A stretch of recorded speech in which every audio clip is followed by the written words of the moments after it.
Et voici venu le temps des rires et des ben non, pardon, mauvaise licence, du deuxième épisode de Loli la Loose. Cette fois-ci pour un épisode plus contemporain.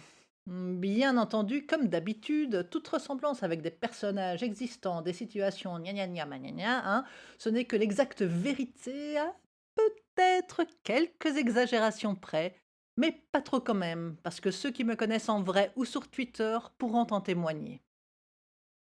En cette période de crise, de pandémie et de peur du confinement, j'ai la chance de ne pas avoir trop à m'inquiéter du corona, n'ayant pas une énorme famille et celle-ci jouant le jeu du confinement. Du coup, ça me permet de pouvoir vous faire rire un peu avec ma loose quotidienne, particulièrement quand elle croise le coronavirus. Replantons le décor. La GLU, 15 ans, a décidé de nous faire début janvier une ALD. J'aurais préféré que ce soit une voiture plutôt qu'une infection longue durée, mais que voulez-vous, on n'obtient pas toujours ce qu'on veut, hein. La GLU, donc renommée Lado sur Twitter, après son hospitalisation et sa convalescence que les plus chanceux d'entre vous ont pu suivre sur Twitter, mais si, rappelez-vous l'escalier fort raide ou alors de ce pauvre lapin dont une cuisse a fini dans son assiette. Elle devait se rendre genre une ou 2 fois par mois à l'hôpital. Oui, malheureusement pas à l'hôpital Velpo. Bref, en temps normal, ça ne pose pas de souci, si ce n'est celui de trouver une place sur le parking minuscule aux emplacements encore plus bardés de tringles de fer que la planche d'un fakir, et qui ne rêve que de faire de jolies scarifications à ta bagnole, particulièrement si ça ne fait pas longtemps que tu l'as et que son rayon de brocage est totalement différent de la Setchan. Oui, il y a quoi? Je suis une quiche pour me garer, ça tout le monde le sait. Sauf que, avec la pandémie actuelle, aller à l'hôpital, ça ne s'est pas passé exactement comme prévu. Déjà, quand on est parti, l'ado, elle était verte. Parce que de se faire enfoncer une grande aiguille dans le dos jusqu'à ce que ça fasse pop et que du liquide en sorte, c'est jamais agréable. Encore plus quand sa charogne de mer lui susurre des petits mots trop gentils à l'oreille. À ma décharge, certes, elle souffrait, mais c'est de sa faute.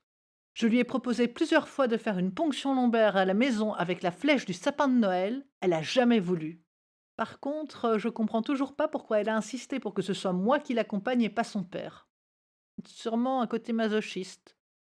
Ou alors peut-être un syndrome de Stockholm, va savoir. Bref, on part.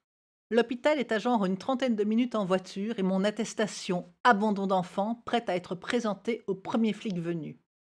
L'ado est assise, tendue comme un string dans la voiture. Je ricane fort peu charitablement de tout ce que je vais pouvoir faire pendant la ponction et l'attente. Après un trajet sans histoire, nous voilà dans le parking qui veut la mort de les voitures si tu ne les contrôles pas parfaitement. Rapport que tu as la place au poil de cul près pour manœuvrer ta bagnole. Moins si jamais la place en face de laquelle tu t'es mise est prise par une grande voiture qui dépasse de partout, prends 2 places de parking, mais surtout, mors sur la zone de manœuvre. Je me gare, parfaitement, du premier coup. On sort de la voiture. J'ouvre le coffre et là je fais le plus fabuleux montage qu'il ait été donné de voir de toute l'histoire de l'humanité sur comment mettre 12 000 trucs tous plus vitales les uns que les autres dans un sac à dos pour faire passer la demi-journée d'attente immobile de l'ado et de son garde-chiourme. À savoir, une tablette, 13 bouquins, un chargeur de téléphone, 12 powerbanks, eh oui, le téléphone de l'ado n'a plus de batterie, il est vieux, de quoi lui donner à manger et à boire, à l'ado, hein, pas au téléphone, ça c'est déjà fait. Pareil pour moi, et au sommet de cette pile qui pèse facilement 15 kilos, la carte de banque et la carte d'identité. Mise en place des masques en tissu cousu main. Je serre bien fort pour qu'ils restent en place. Manque de peau, elle peut encore respirer au travers. Mais si ma fille a désormais un petit caté Darth Vader avec les bruits de respiration ultra saillants qui vont avec, maman, t'es vraiment trop chiante. Et un doigt d'honneur prompt à sortir à la moindre chose que je lui dis, soi-disant trop méchante, c'est pas encore réussi pour ma tentative d'assassinat. On arrive à l'accueil de l'hôpital. Vide. Enfin, pas tout à fait. Des barrières nadars entourent l'entrée et par terre sont tracées les désormais habituelles lignes d'espacement social. S'il y a bien une secrétaire derrière les 12 000 mètres carrés de plexiglas de l'ancien accueil, un nouveau bureau post-avancé a popé de nulle part. Entouré de plexi, masqué, mais pas en FFP2, 2 armoires à glace toutes de noir vêtues, le crâne brillant et les bras croisés nous toisent de haut en bas. Encore un peu, j'aurais l'impression de voir en Cerbère 1 le Falcon de City Hunter, mais en version Leader Price et avec un peu d'embonpoint. Ils entourent tous les deux une infirmière qui a l'air chétive et désolée à leur côté. On s'avance, ça part déjà mal. Cerbère numéro 1 nous sépare. Non, on ne peut pas rester sur la même ligne. Oui, même si on est venus ensemble dans la même voiture et qu'on habite dans la même maison. C'est le règlement. L'infirmière s'approche avec son thermomètre. Je décline les raisons prévues de notre venue. À 3 mètres d'elle, c'est un peu compliqué, mais en criant un peu, on y arrive. Je demande si je peux rester avec ma fille, mineure. Elle hésite. Regarde les deux Cerbères qui me semblent de plus en plus inamicaux. Non, pas d'exception. Cerbère 1 me toise. D'ailleurs, pourquoi vous êtes là, vous? C'est-à-dire que je tiens un minimum à ma bagnole, vous voyez, et que ma fille mineure ne peut pas conduire. Vous allez être obligé de rester ici. Vous ne pouvez pas accompagner votre fille. Même pas pour les démarches administratives? Non. Donc, vous allez faire signer des papiers d'hospitalisation à une mineure. Non, vous pouvez pas aller avec elle, c'est le règlement. Bon, bah, si c'est le règlement, alors, hein, je ne peux rien dire. Je vois l'ado qui fait le gros dos devant l'annonce. En même temps, c'est ça d'être grande et fine, hein, et l'appareil dentaire caché derrière un masque en tissu. On paraît plus vieille qu'on ne l'est réellement.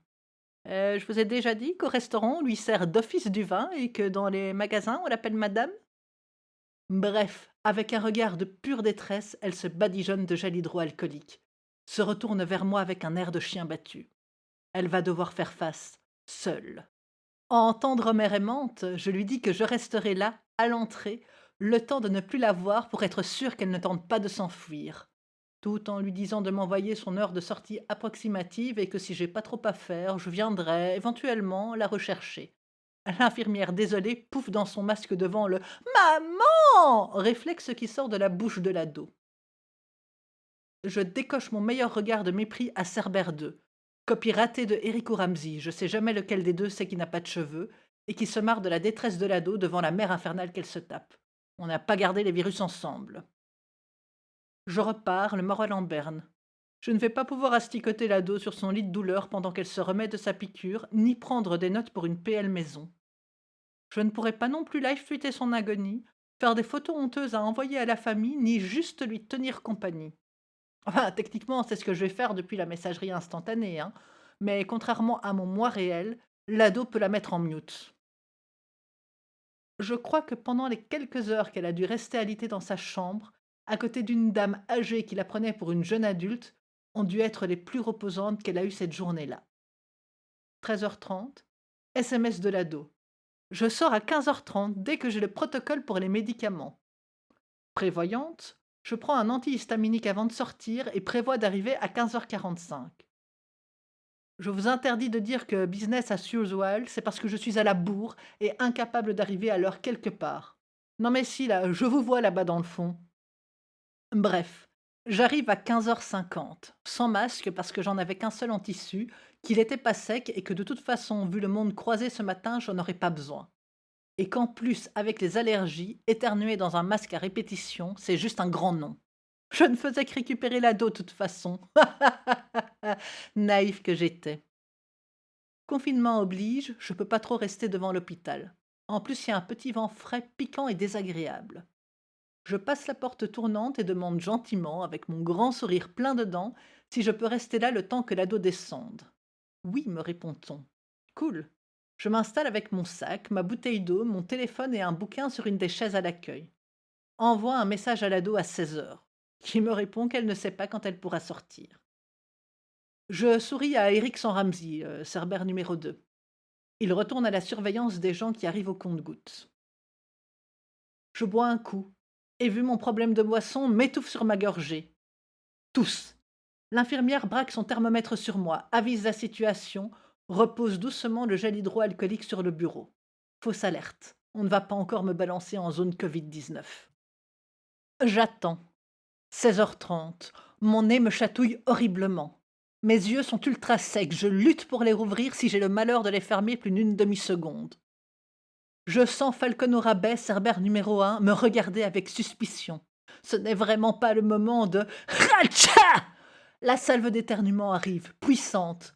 Avec mes yeux rouges, mon nez qui coule et maintenant ces éternuements caverneux, mon compte est bon. Cerbère 1 se jette sur un flacon de gel hydroalcoolique, fait une roulade, se relève un genou en terre et me vise. Cerbère 2 prend son talkie pour appeler un brancard pour le service Covid. Monté sur ma chaise, la morve faisant une coulée entre mon coude et mon nez, j'explique que c'est les allergies et pas un Covid. Cerbère 2 repose son talkie. Pour plus de prudence, Cerbère numéro 1 me vaporise au gel hydroalcoolique en faisant un signe de croix, parce que pourquoi pas d'abord, on n'est jamais trop prudent. Chance pour moi, je ne pars pas en autocombustion, mais ça pique les yeux un peu quand même. 17 heures.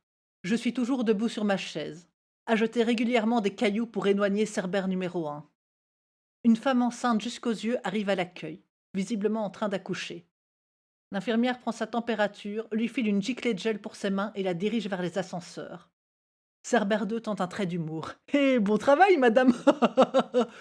Si un regard pouvait tuer, le type serait mort sur place.